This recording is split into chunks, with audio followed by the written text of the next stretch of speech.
कुतुब मीनार का नाम किसके नाम पर रखा गया है? इनका नाम है हज़रत ख्वाजा कुतुबुद्दीन बख्तियार काकी।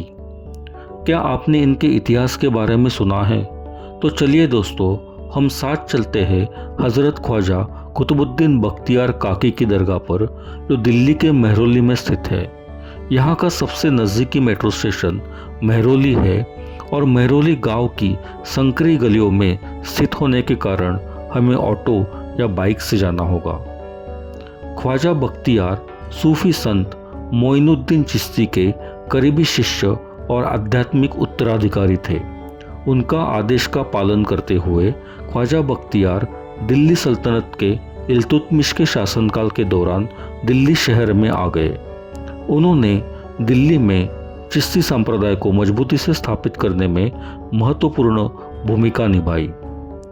पहले भारत में चिश्ती संप्रदाय अजमेर और नागौर तक ही सीमित था। ख्वाजा बख्तियार ने दिल्ली में इस संप्रदाय को सुरक्षित रूप से स्थापित करने में महत्वपूर्ण भूमिका निभाई। इस दरगाह का मुख्य आकर्षण कुतुबुद्दीन बख्तियार काकी की कब्र है, जो रंगीन कपड़े से ढकी हुई है और संगमरमर के मंडप के भीतर स्थित है। दरगाह में गुंबद, मेहराबदार प्रवेश द्वार और संगमरमर के पर्दे जैसी इस्लामी स्थापत्य कला की झलक है। दरगाह आम तौर पर सभी के लिए खुली रहती है, लेकिन कुछ क्षेत्र महिलाओं के लिए प्रतिबंधित है। कुतुबुद्दीन बख्तियार काकी का दरबार शरद ऋतु में वार्षिक फूल वालों की सैर का भी स्थल रहा है, जो अब दिल्ली का एक महत्वपूर्ण अंतरधार्मिक उत्सव बन गया है।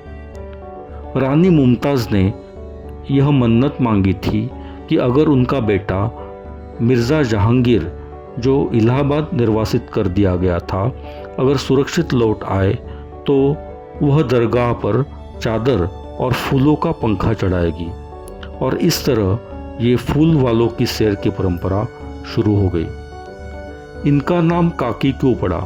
उन्होंने अत्यधिक गरीबी के बावजूद अपनी पत्नी से उधार लेने के लिए मना किया और इसके बजाय उन्होंने अपनी पत्नी से कहा कि जब भी ज़रूरत हो वे घर के एक कोने से काक यानी एक प्रकार की रोटी ले आए। इसके बाद उनकी पत्नी ने पाया कि जब भी उन्हें ज़रूरत होती है, काक चमत्कारिक रूप से उस कोने में प्रकट हो जाते हैं। उसी दिन से लोग उन्हें काकी कहने लगे। उन्होंने महफिल है समा में भाग लेकर चिश्ती संप्रदाय की संगीत परंपरा को जारी रखा और उसका विस्तार किया। एक दिन उन्होंने एक महफिल में भाग लिया जहां कवि शेख अहमद ए जामी ने कुछ ऐसे पंक्तियां सुनाई। जो समर्पण के खंजर से मारे जाते हैं, हर पल अदृष्ट से एक नया जीवन प्राप्त करते हैं। ख्वाजा बख्तियार काकी इन पदों से इतने अभिभूत और मंत्रमुग्ध हो गए कि वे बेहोश हो गए। 4 दिन बाद उसी परमानंद की अवस्था में उनकी मृत्यु हो गई। उनकी मृत्यु के बाद उनकी वसीयत पढ़ी गई, जिसमें एक बात पर जोर दिया गया कि केवल वही व्यक्ति उनकी जनाजा की नमाज पढ़ा सकता है जिसने कोई हराम काम न किया हो और असर की सुन्नत कभी न छोड़ी हो।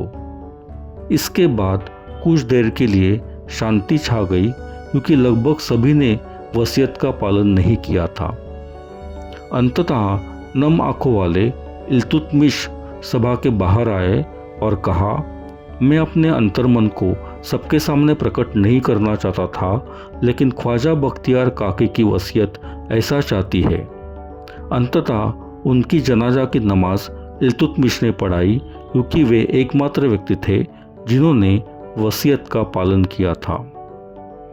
दरगाह के अलावा अगर आप इस जगह कव्वाली संगीत सुनना चाहते हैं तो गुरुवार और इतवार शाम को यहाँ आए। डिस्कवर विद प्रदेश के साथ यह वीडियो देखने के लिए धन्यवाद।